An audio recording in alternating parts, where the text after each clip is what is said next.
അതെ, എൻ്റെ ആൽബിചാണ്ട് എനിക്ക് നന്നായിട്ട് അറിയാം. അതെനിക്ക് വേറെ ആരുടെയും സർട്ടിഫിക്കറ്റ് ആവശ്യമില്ല കേട്ടോ. ഞാൻ അങ്ങനെ കുറേ നാളായിട്ട് കാണുന്നുണ്ട്. അങ്ങനെ എന്താണെന്നും വളരെ ഡീറ്റെയിൽ ആയിട്ട് എനിക്കറിയാം. അപ്പം നിന്നെക്കാൾ കൂടുതൽ എനിക്ക് അദ്ദേഹത്തിന് എന്താണെന്നറിയാം. അപ്പം എനിക്ക് നീ പറഞ്ഞു തരേണ്ട ആവശ്യമില്ല. മനസ്സിലായോ? മനസ്സിലായി. ചിരിക്കാതെ പറയും. മനസ്സിലായോ? മനസ്സിലായി. സീരിയസ് ആയിട്ടാ ചോദിക്കണം. മനസ്സിലായോ? മനസ്സിലായി. മനസ്സിലായോ? മനസ്സിലായി. ശരിക്കും ആവാട്ടെ ഇത്. മനസ്സിലായോ? മനസ്സിലായി. ശരിക്കും മനസ്സിലായോ? തോളിലിരുന്ന് ചെവി കടിക്കുന്നവർ എന്റെ ജീവിതത്തിൽ വന്നു പോയിട്ടുണ്ട്. അയ്യോ, ഉറപ്പായിട്ട് ഫുള്ള് കുടിക്കാം. അതെന്താ ചേച്ചി അങ്ങനെ പറയാൻ കാരണം? ഒരുപാട് പേര്. ആണോ?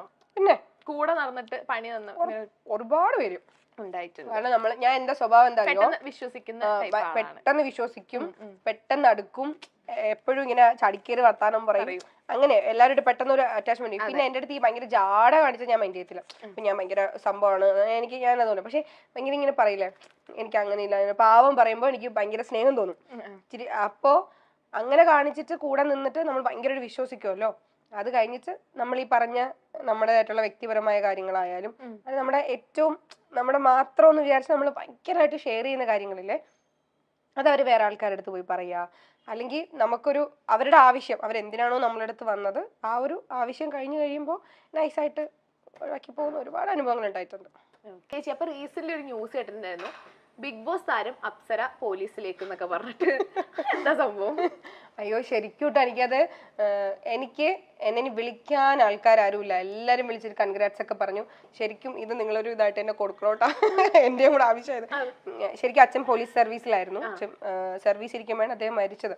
അപ്പൊ ഡൈഹാർനസിന്റെ ജോബിന് ഞാനാണ് ആപ്ലിക്കേഷൻ കൊടുത്തത്. അപ്പൊ അത് ഗവൺമെന്റ് ഓർഡർ ആയി. അപ്പൊ ഞാൻ ഈ അടുത്ത് ഒരു സ്കൂൾ ഇനാഗുറേഷന് പോയപ്പോ പിള്ളേരോട് അവർക്ക് കുറച്ച് ഇൻസ്പിറേഷൻ കിട്ടാൻ വേണ്ടിയിട്ട് ഞാൻ പറഞ്ഞു, നമ്മൾ എന്ത് ജോലി ചെയ്യുമ്പോഴും അത് ഭയങ്കരമായിട്ട് ഇഷ്ടപ്പെട്ട് ചെയ്യണം. നമ്മളത് ഇഷ്ടപ്പെട്ട് ചെയ്യുമ്പോൾ നമുക്ക് അതിൽ ഒരിക്കലും ഒരു മടിയോ അല്ലെങ്കിൽ ഒരു വയ്യായികയോ ഒന്നും തോന്നത്തില്ല. ഇപ്പൊ ഈ ഒരു പ്രൊഫഷൻ ഞാൻ അത്ര ഇഷ്ടപ്പെട്ട് ചെയ്യുന്നതുകൊണ്ടായിരിക്കും എനിക്ക് എവിടെയെങ്കിലും എത്തപ്പെടാൻ പറ്റിയത്. ഇപ്പം ഞാൻ ഇത് കഴിഞ്ഞിട്ട് ഇപ്പൊ എന്റെ അച്ഛൻ സർവീസിലായിരുന്നു. അപ്പൊ ഞാൻ ആ ജോലിക്ക് ചിലപ്പോൾ കയറും, എന്തായാലും കയറേണ്ടി വരും. പക്ഷെ ഞാൻ ഇഷ്ടപ്പെട്ട് ചെയ്യുന്ന ജോലി ഇതാ പറഞ്ഞു. അപ്പൊ അവിടെ ഓൺലൈനിലെ ആൾക്കാരൊക്കെ ഉണ്ടായിരുന്നു, മീഡിയാസ് ഉണ്ടായിരുന്നു. ഇവരിതിനെ ക്യാപ്ഷനാക്കി അപ്സര അഭിനയം നിർത്തുകയാണ്, അപ്സര ഇനി പോലീസ് യൂണിഫോമിലേക്ക്. എന്നിട്ട് ഞാൻ ഫ്ലവേഴ്സിൽ ഒരു IPS ഓഫീസറിന്റെ ഒരു ക്യാരക്ടർ ചെയ്തിട്ടുണ്ട് സീരിയലിൽ. ആ ഫോട്ടോ എടുത്തിട്ട് വെച്ചിട്ട് അപ്സര ഇനി യൂണിഫോമിലേക്ക്. എന്റെ മോളെ, ഇനി അത് ചോദിക്കാൻ ആരുമില്ല. അതുകൊണ്ട് ഞാൻ ഇപ്പൊ തന്നെ പറയാണ്, ഞാൻ ജോലിക്കൊന്നും ജോയിൻ ചെയ്തിട്ടില്ല. ഗവൺമെന്റ് ഓർഡറായി, എന്നെങ്കിലും ഞാൻ ജോലിക്ക് കയറും. ജോലി ഉറപ്പാണ്, ഗവൺമെന്റ് ഓർഡറായി. പക്ഷെ ഞാൻ പോലീസായിട്ടല്ല കയറുന്നത്, ഞാൻ ക്ലർക്കിലായിട്ടായിരിക്കും കയറുന്നത്. ഗവൺമെന്റ് സർവീസിൽ വരും. പക്ഷെ നിലവിൽ ഒന്നും വന്നിട്ടില്ല.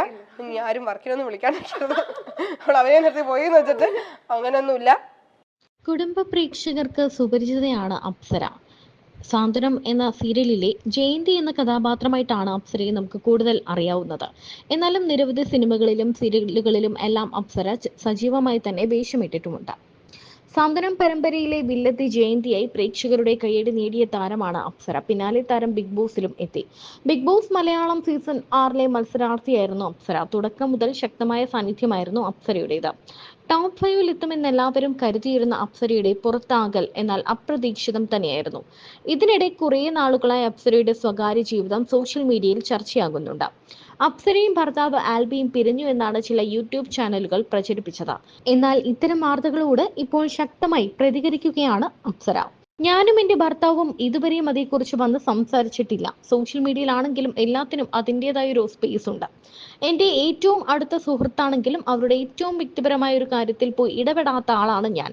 തിരിച്ച് ഞാനും അത് പ്രതീക്ഷിക്കുന്നുണ്ട്. ഞാൻ മീഡിയയിൽ വർക്ക് ചെയ്യുന്ന ആളാണെങ്കിലും എന്റെ വളരെ പേഴ്സണൽ ആയ ഒരു കാര്യം ഉണ്ടെങ്കിലും ഇല്ലെങ്കിലും വെളിപ്പെടുത്താൻ ഞാൻ താല്പര്യപ്പെടാത്തോളം കാലം അതിൽ മീഡിയയ്ക്ക് കയറി ഇടപെടാൻ അവകാശമില്ല എന്നും അപ്സര പറയുന്നു. അപ്സര അതിനെ കുറിച്ച് കൂടുതലായിട്ട് ചിലപ്പോൾ ശ്രദ്ധിച്ചിട്ടുണ്ടാവില്ല. വിനായം പറഞ്ഞു. ശ്രദ്ധിച്ചു. പറഞ്ഞോ.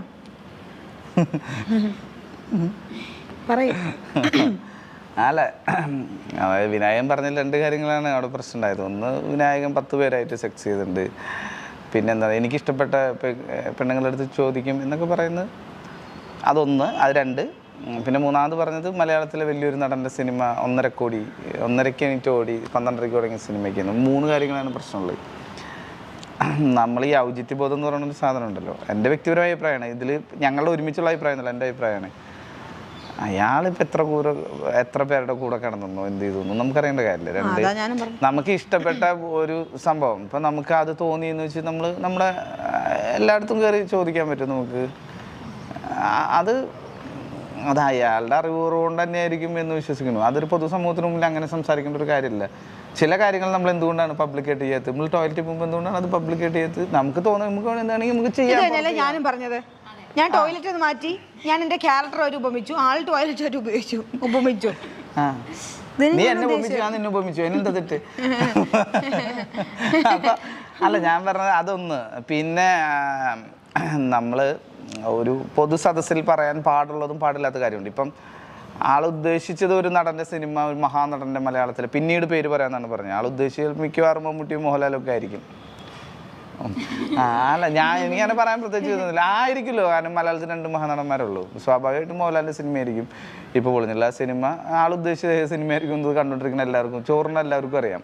പ്രമുഖ നടി അല്ലെങ്കിൽ പീഡനത്തിനിരയായ നടി എന്ന് പറഞ്ഞാൽ ആരാന്നല്ല ലോകത്തുള്ള എല്ലാവർക്കും അറിയാം. എന്ന് പറഞ്ഞ പോലെ തന്നെ അതങ്ങനെ ഇരുന്നോട്ടെ, അതങ്ങനെ പറയാൻ പാടില്ല. കാരണം ഞാൻ ഫിലിം സ്കൂളിൽ പഠിക്കുന്ന സമയത്ത് അവിടെ ഒരു ക്യാമറമാൻ ആയിരുന്നു അതിൻ്റെ നമ്മുടെ ഒരു പ്രിൻസിപ്പാൾ പോലെ ഉണ്ടായിരുന്നു, സിബി മലയിൽ സാറൊക്കെ ഉണ്ടായിരുന്നു. അപ്പോൾ നമ്മൾ ഫസ്റ്റ് ഡേ പറഞ്ഞു കേട്ട ഒരു വാക്കുണ്ട്, നമ്മൾ മറ്റൊരു കലാസൃഷ്ടി കാണുമ്പോൾ നമുക്കത് കൈയടിക്കാൻ തോന്നുമ്പോൾ കൈയടിക്കുകയും കൂവാൻ തോന്നുമ്പോൾ കൂവാതിരിക്കുകയും ചെയ്യുക എന്നാണ് ഒരാളുടെ മര്യാദ. കൈയടിക്കാൻ തോന്നുകയാണെങ്കിൽ നമുക്ക് കൈയടിക്കാം. ചില സിനിമ കാണുമ്പോൾ ചില കാര്യങ്ങൾ കാണുമ്പോൾ നമുക്ക് കൂവാൻ തോന്നും. പക്ഷെ നമ്മൾ റോഡിലിറങ്ങി നിന്ന് കൂവിയാൽ ഇപ്പം നമുക്ക് കൈയടിക്കണം. ഇപ്പോൾ റോഡിൽ ഒരു ഗാനമേള നടക്കണം, നമ്മൾ നടക്കേണ്ട അങ്ങനെ കൈയടിക്കാം. അത് നമുക്ക് അന്തസ്സുണ്ട്. ചിലപ്പോൾ അത് കൊള്ളൂല, അയാൾ പാടണത് ഞാൻ പാടണ പോലെ പാടണം, കൊള്ളൂല. അപ്പോൾ നമ്മൾ എന്ത് ചെയ്യണം? അത് കൂവരുത്. കൂവുമ്പോൾ നമ്മുടെ ഇതാണ് നഷ്ടപ്പെടുന്നതെന്ന് മനസ്സിലാക്കാൻ നോക്കുക. അതാണ് നല്ലൊരു കലാസ്വാദകൻ്റെ രീതി. ചില കാര്യങ്ങൾ നമ്മളങ്ങനെ പബ്ലിക് പ്ലാറ്റ്ഫോമിൽ ഇരുന്ന് പറയുന്നത് ശരിയല്ല എന്നാണ് എനിക്ക് തോന്നുന്നത്. പിന്നെ നമ്മൾ ആരാണെന്ന് നമുക്കറിയണം. ഏകദേശം 10 വർഷത്തോളം ലോകത്തുള്ള എല്ലാ ആൾക്കാരെ കുറിച്ച് ഗോസിപ്പ് വാർത്തകൾ കണ്ടിന്യൂസ് പറഞ്ഞുകൊണ്ടിരുന്ന ചാനലിൽ പറഞ്ഞുകൊണ്ടിരുന്ന ഒരാളാണ് ഞാൻ. പക്ഷെ എങ്കിലും നമ്മളവിടെ പറയുമ്പോൾ നമ്മൾ പുലർത്തേണ്ട മിനിമം ചില കാര്യങ്ങളുണ്ട്, അത് പുലർത്തണം. പിന്നെ ഒരു സ്ത്രീയുടെ മുഖത്ത് നോക്കി അയാൾ ചോദിച്ച പോലെ ചോദിക്കാൻ എനിക്ക് ഇതുവരെ അങ്ങനെ ഒരു കാഴ്ച. അല്ല, ചോദിച്ചോട്ടെ, ഞാൻ പറഞ്ഞു അത്രേ ഉള്ളൂ. അത് ചോദിക്കാം. വിനായകൻ ചിലപ്പോൾ ചോദിച്ചിട്ടുണ്ടാവാം, അയാളുടെ ലൈഫിൽ നടന്ന കാര്യമായിരിക്കാം. അല്ല, ഞാൻ പറഞ്ഞത് അത് നമുക്കറിയില്ല, ആള് പറഞ്ഞ കാര്യമാണ്. പക്ഷേ ഒരു സ്ത്രീ എന്ന നിലയിൽ ഞാൻ പറഞ്ഞ വെച്ചാൽ അയാൾ ചോദിച്ചിട്ടുണ്ടാവാം. പക്ഷേ അതിരുന്ന് പറയേണ്ട ഒരു വേദിയാണ്. ഇത്രയും ആൾക്കാർ ഇപ്പൊ ഇന്നത്തെ കാലത്ത് ഈ സോഷ്യൽ മീഡിയ എന്നൊക്കെ പറയുമ്പോൾ ഒറ്റ സെക്കൻഡ് മതി, ഇത്രയും ആൾക്കാർ കാണുന്ന ഒരു മീഡിയയിൽ, അതും ആളെക്കാളും കൂടെ ഡയറക്ടർ ആയിരുന്നു അല്ലേ, ഡയറക്ടർ നവ്യ നായരൊക്കെ ഇരിക്കുന്ന ഒരു പ്ലാറ്റ്ഫോമിൽ അയാളെക്കാളും എത്രയോ മേളിലെന്നാ ഞാൻ പറഞ്ഞത്. അല്ലെങ്കിൽ അയാളെ പോലെ വർക്ക് ചെയ്യുന്ന ആ ഒരു നിലയിലുള്ള ആൾക്കാർ ഇരിക്കുമ്പോൾ അയാളുടെ പേഴ്സണൽ കാര്യമാണ്. അയാൾ 10 സ്ത്രീകളോ 100 സ്ത്രീകളോ ഇപ്പൊ ഞാൻ അല്ലെങ്കിൽ ചേട്ടൻ അന്തൊക്കെ നമ്മുടെ അങ്ങനെ ഒരു വേദിയിലല്ല പറയേണ്ടത്. അല്ല, അത് നമ്മൾ അധികം പറയാം. അതായത് ഒന്ന്, നമ്മളെന്താ പറയാ, നമ്മൾ ഈ സുഹൃത്തുക്കൾ ഇരിക്കുമ്പോൾ പറയുന്ന തമാശ ഒരിക്കലും നമുക്ക് വീട്ടിൽ പറയാൻ പറ്റില്ല. ഞങ്ങൾ 5 ആൺപിള്ളേർ ഇരിക്കുമ്പോൾ പറയുന്ന ഒരു തമാശ അവിടെ നമുക്ക് എന്ത് തമാശയും പറയാം, ഭയങ്കര ചിരി കിട്ടും. പക്ഷെ അതേ തമാശ നമ്മൾ അമ്മയും പെങ്ങളും ഇരിക്കുമ്പോൾ പറയാം. ഞാനും എൻ്റെ ഭർത്താവും വന്ന് സംസാരിക്കാതിരിക്കുമ്പോഴും പല മീഡിയകളും വീഡിയോകൾ ഇടുന്നതും 2 പേർ വന്നിരുന്ന് അങ്ങോട്ടും ഇങ്ങോട്ടും അഭിപ്രായം പറയുന്നതും ഒക്കെ കണ്ടിട്ടുണ്ട്. പക്ഷേ എൻ്റെ വ്യക്തിപരമായ കാര്യങ്ങൾ സോഷ്യൽ മീഡിയയിൽ വലിച്ചിടാൻ എനിക്ക് താല്പര്യമില്ല. ഒരാൾക്ക് താല്പര്യമില്ലാത്ത കാര്യത്തിൽ മറ്റുള്ളവർ കയറി ഇടപെടാതിരിക്കുന്നതാണ് നല്ലത്. ഞാൻ പോലും അറിയാത്ത കാര്യങ്ങൾ വീഡിയോയിൽ വന്ന് പറയുന്നുണ്ട്. ഞാൻ എൻ്റെ അക്കൗണ്ടിൽ നിന്നും ഫോട്ടോസൊക്കെ ഡിലീറ്റ് ചെയ്തുവെന്നും അങ്ങോട്ടും ഇങ്ങോട്ടും അൺഫോളോ ചെയ്തു എന്നുമൊക്കെ പറയുന്നുണ്ട്. ഇതൊക്കെ എന്തിനാണ് ഇവർ നോക്കുന്നത് എന്നും താരം പറയുന്നു. എൻ്റെ പോസ്റ്റിന് താഴെ കമന്റ് ഇടും. അതിനോട് ഞാൻ പ്രതികരിച്ചില്ലെന്ന് പറഞ്ഞ് വീഡിയോ ഇടുന്നത് ഞാൻ കണ്ടിട്ടുണ്ട്. ഞാൻ കമന്റുകളൊന്നും അധികം നോക്കാറില്ല, അപൂർവമായിട്ടാണ് മറുപടികൾ നൽകാറുള്ളത്. എനിക്ക് താല്പര്യമില്ലാത്ത കാര്യം ഞാൻ ചെയ്യണമെന്ന സോഷ്യൽ മീഡിയ എന്തിനാണ് വാശി പിടിക്കുന്നത്? അതിനോടൊന്നും ഞാൻ പ്രതികരിക്കാൻ ആഗ്രഹിക്കുന്നില്ല. എൻ്റെയും അദ്ദേഹത്തിൻ്റെയും പേഴ്സണൽ കാര്യമാണ്. ഞങ്ങൾക്ക് ഇതേക്കുറിച്ച് സംസാരിക്കാൻ താല്പര്യമില്ല. പറയുന്നവർ പറഞ്ഞോട്ടെ എന്നും അപ്സര കൂട്ടിച്ചേർക്കുന്നുണ്ട്.